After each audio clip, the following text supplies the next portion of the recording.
Hi friends, நான் உங்கள் கரண்யா. நான் வந்து சொல்லியிருந்தேன் இல்லையா, அன்றைக்கி நான் குழம்பு வைக்க போகிறேன்னு. அதை தான் நம்ம பார்க்க போகிறோம். இன்றைக்கி வந்து நம்ம வந்து சோயா பீன்ஸ் குழம்பு வைக்க போகிறோம். அதை வந்து பார்க்கலாமா? அங்கே வீடியோஸ்க்குள்ளே போகலாம். ஏற்கனவே தண்ணி கொதிக்க விட்டுட்டேன். இந்த பாருங்கள், கொதிச்சிட்ருக்குல்ல, அதுக்குள்ளே வந்து நம்ம வந்து உப்பு போடணும். பாருங்கள், உப்பு போட்டுடலாம். அப்புறம் நமக்கு எவ்வளோ சோயா பீன்ஸ் வேணுமோ அவ்வளோ போட்டுக்கலாம்.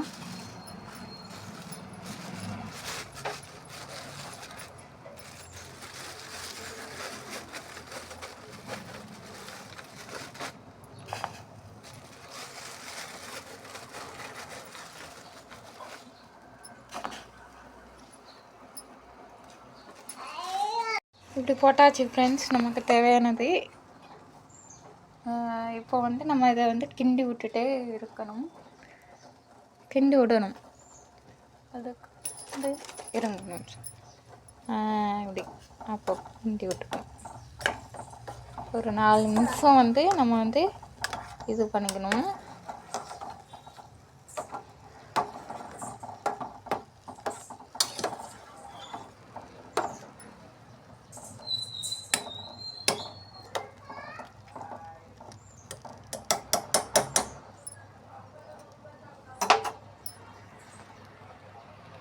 வந்து 4 நிமிஷம் ஆயிடுச்சு.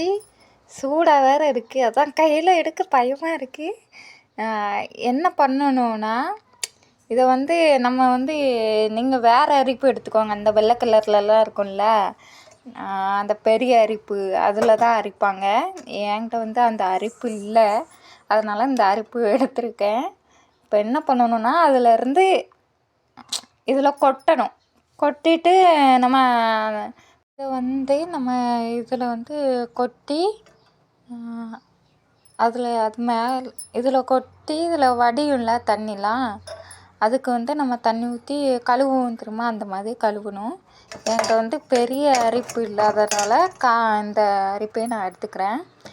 உங்கள்கிட்ட பெரிய அரிப்பு இருந்தால் அதை எடுத்துக்கோங்க. ஓகே, இப்போ வந்து நான் என்ன சொன்னேன்னு உங்களுக்கு புரிஞ்சிருக்காது, அதனால் உங்களுக்கு ஒரு டெமோ பண்ணி காட்டிடுறேன் எப்படின்னு.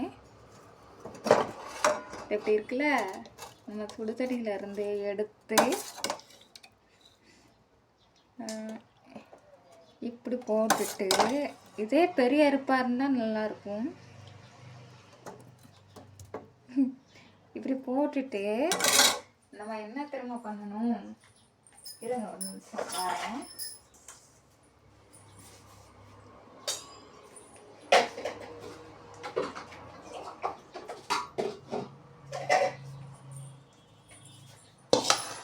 தண்ணி இருக்கு இல்லையா, தண்ணி வந்து இது மேலே இப்படி ஊற்றி கழுவி எடுத்துக்கணும்.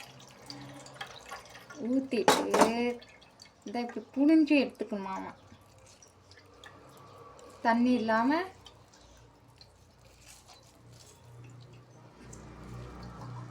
புழிஞ்சு வந்து எடுத்து ஒரு இதில் போட்டுக்கலாம் இப்படி. ஓகே, புரிஞ்சுதான் நான் சொன்னது? இப்போ புரிஞ்சிருக்கும்னு நினைக்க வாங்கிருக்கலாம். இப்படிதான் பண்ணணும். அடுத்தது என்னென்ன பார்க்கலாம். இப்போ வந்து சமையல் ஆரம்பிக்கலாமா? அதுக்கு ஃபஸ்ட்டு அடுப்பு பற்ற வைக்கணும். அதுக்கப்புறம் பொறக்காஞ்சட்டி வச்சு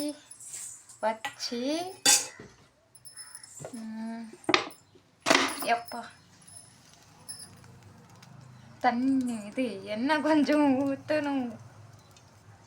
எண்ணெய் ஊற்றிட்டு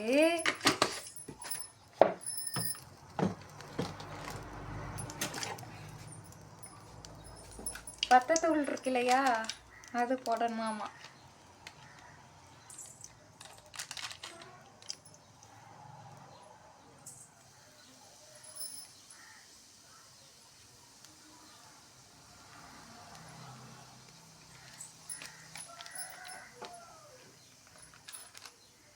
அதுக்கப்புறம் கொஞ்சம் மஞ்சத்தூள்.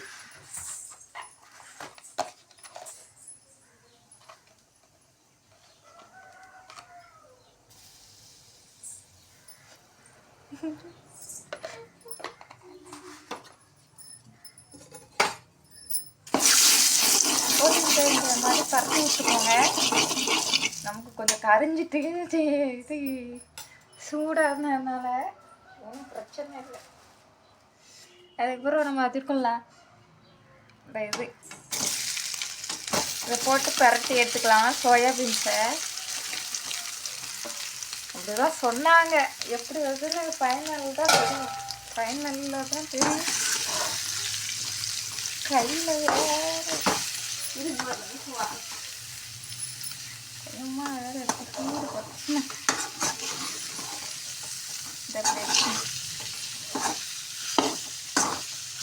உப்பு வந்து இப்போ போட வேண்டாம்னு சொன்னாங்க. ஏன்னா நம்ம வந்து இது பண்ணும் போதே உப்பு போட்டோம் இல்லையா, அதனால் போட வேண்டாம்னு சொன்னாங்க. இதான் நமக்கு தெரிஞ்சது, நமக்கு வர்றது தானே வரும்னு கொஞ்சம் ஒரு தவறு பண்ணிட்டேன்னு நினைக்கிறேன். சரி பரவாயில்ல, இருக்கட்டும். ஏதோ நல்லா இப்போ வந்து ஆஃப் பண்ணி எடுத்து வச்சுக்கலாம். அதை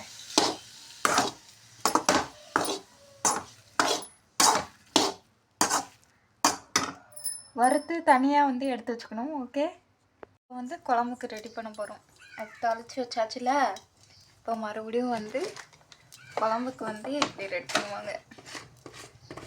மறுபடியும் எண்ணெய் ஊற்றி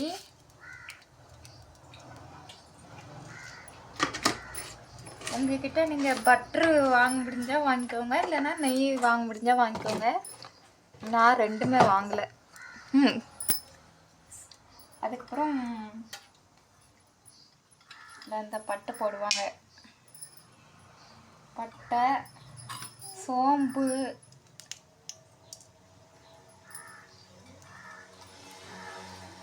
நட்சத்திரம் இருந்தால் போட்டுக்கோங்க. நட்சத்திரம் போடணும். அப்புறம் ஒரு பட்டை இலை போட்டு நல்லா வணக்கி விட்டுக்கணும். நல்லா வணக்கி விட்டுட்டு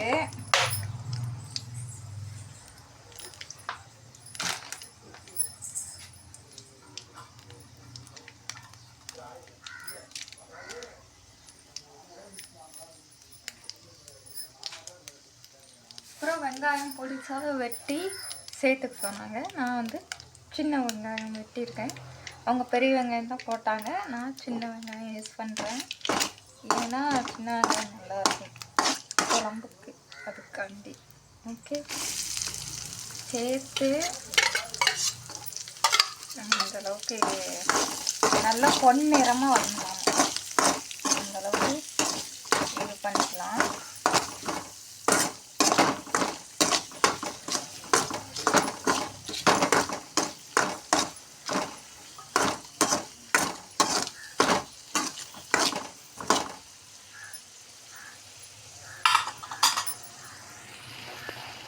அப்புறம் இந்த மாதிரி பொன்னிறமாக ஆயிடுச்சுல.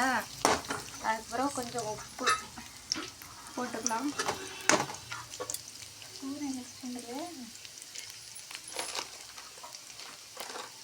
கொஞ்சம் உப்பு இப்படி சேர்த்து பட்டி விட்டுக்கலாம். அதுக்கப்புறம் இஞ்சி பூண்டு பேஸ்ட்டு சேர்க்கணும். சேர்த்துக்கலாம்.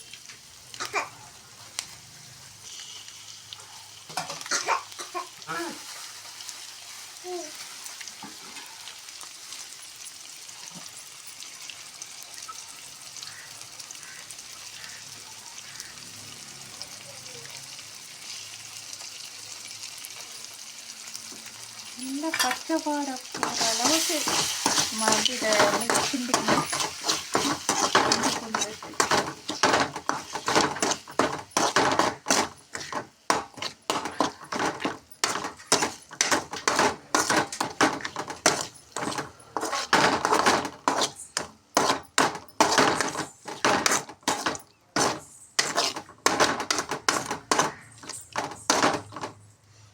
அதுக்கப்புறம் தக்காளி வந்து 2 தக்காளி அரைச்சி எடுத்துக்கணும். நான் ஏற்கனவே அரைச்சி வச்சுக்கிட்டேன். அதை வந்து நான் ஊற்றலாம்.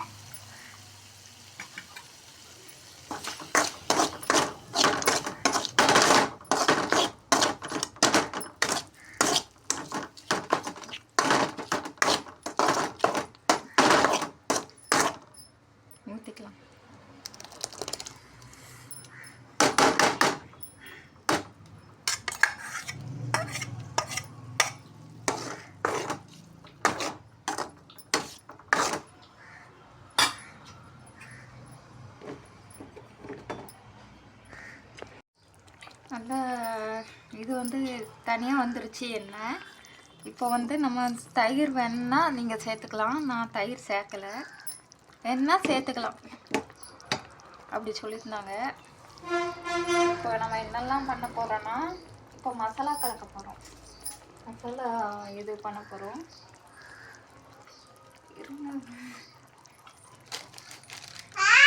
வத்தப்பொடி கொஞ்சம்,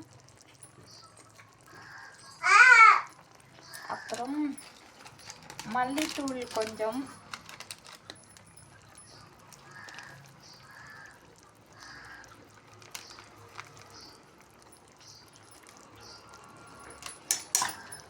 அப்புறமேட்டு கரம் மசாலா போட சொன்னாங்க. நான் கரம் மசாலா இல்லை எங்கள் வீட்டில். அப்புறம் மிளகுத்தூள்,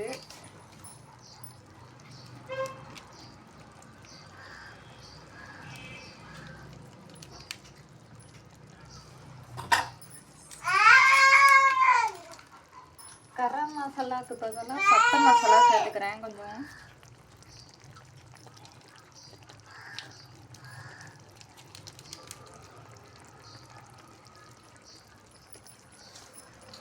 அப்புறமேட்டு ஜீரகம் சேர்த்துக்க சொன்னாங்க, ஜீரகத்தூள். அதனால் நான் வந்து ஜீரகம் வாங்கி தூள் இங்கே கிடைக்காதனால அரைச்சி எடுத்துக்கிட்டேன்.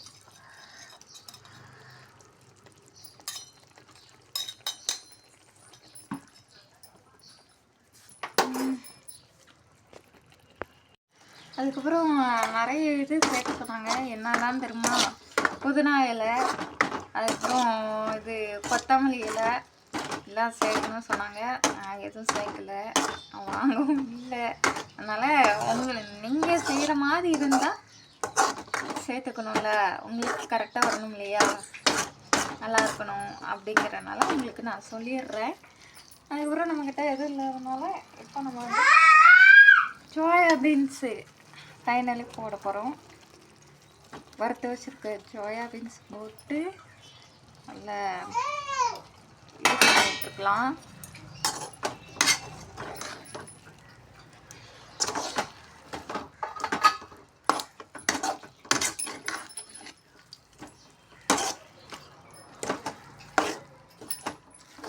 நல்லா இது பண்ணிக்கலாம். இவன்னா கற்றுக்கிட்டே இருக்கா பாப்பா. ஏன் மாமா? அவளுக்கு வடை மட்டும்தான், சோறு எதுவும் திங்க மாட்டா. வார உனக்கு தின்பண்டம் திம்பியா சோறு திம்பியான்னு கேட்குறேன். பிள்ளைங்களே இப்படி தான், இந்த சின்ன பசங்களே. அதுக்கப்புறம் நமக்கு தேவையான தண்ணி ஊற்றி கொஞ்ச நேரம் மூடி வச்சுட்டா அவ்வளோதான் ஃப்ரெண்ட்ஸ். நம்ம சோயா பீன்ஸு செம்பங்க தண்ணிங்க கடவுளே.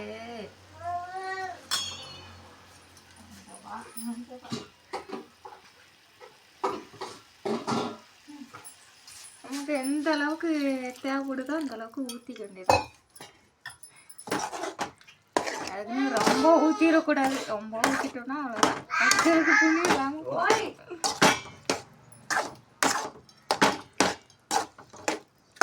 பார்த்தா தெரியும் நினைக்கிறேன். ஓரளவுக்கு வந்திருக்கு. ஓரளவுக்கு 2 இது 3 இது நான் மிஸ் பண்ணிட்டேன். நீங்கள் அப்படி மிஸ் பண்ணிடாதீங்க. தயிர்லாம் சேர்க்க சொன்னாங்க. ஆனால் புளிச்ச தயிராக இருக்கக்கூடாது, நல்ல தயிராக இருக்கணும். இந்த மாதிரி தான் சேர்க்கணும். ஓகே ஃப்ரெண்ட்ஸ், அவ்வளோதான். நம்ம சோயா பீன்ஸ் ரெடி ஆயிருச்சு. ஃபைனலி எப்படி இருக்குன்னு தெரியல, நான் டேஸ்ட் பண்ணி பார்த்துட்டு சொல்கிறேன். வேற கத்திக்கிட்டே இருக்கா.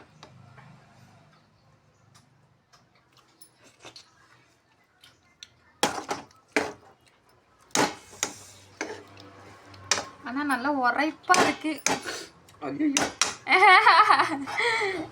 என் வீட்டுக்காரரு வேலைக்கு போயிட்டே வந்திருக்காரு.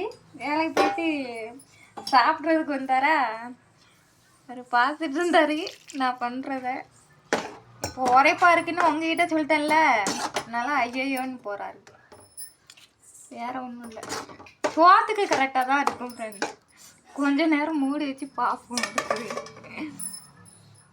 எனக்கு உரைப்பாக இருக்கிற மாதிரி இருக்கு, அவருக்கு எப்படி இருக்குன்னு ரிவ்யூ நம்ம கேட்டுக்கலாம். ஓகே, ஃபைனலி ரெடி ஆயிடுச்சு. இதை மாமாவுக்கு கொடுத்து பார்க்கலாம். எடுத்து சாடு. அப்படி சூப்பர். உப்பு மட்டும் 2 லைட்டாக போட்டீங்கன்னா போதும். பார்த்தீங்களா, நல்லா இருக்காதாம்மா. பார்த்தீங்களா, நல்லா இருக்கு ஃப்ரெண்ட்ஸ். ஃபைனலி நல்லா இருந்துச்சு ஃப்ரெண்ட்ஸ். நான் சாப்பிட்டு பார்த்தேன், செம்மையாக இருந்துச்சு. உரைப்பாக இருந்த மாதிரி இருந்துச்சு, ஆனால் செம்ம அப்படியே எப்படி சொல்கிறது, வேறு லெவல் தான். ஆனால் அந்த மூர்னிங் மிஸ்ஸிங் ஆகிட்டு என்னெல்லாம் தெரியுமா, நெய் மிஸ் ஆகிட்டு, புதினா மிஸ் ஆகிட்டு, அப்புறம் கொத்தமல்லி மிஸ் ஆகிட்டு. இதெல்லாம் இருந்திருந்தால் இன்னும் செம்மையாக இருந்திருக்கும். இந்த வீடியோ பிடிச்சிருக்குன்னு நான் நம்புகிறேன். இந்த வீடியோ பிடிச்சிருந்தா எல்லோரும் லைக் பண்ணுங்கள், அப்புறம் கமெண்ட் பண்ணுங்கள். இதே மாதிரி இன்னும் புது வகையான டிஷ்ஷில் வந்து நான் உங்களை மீட் பண்ணுறேன். அது பாய்.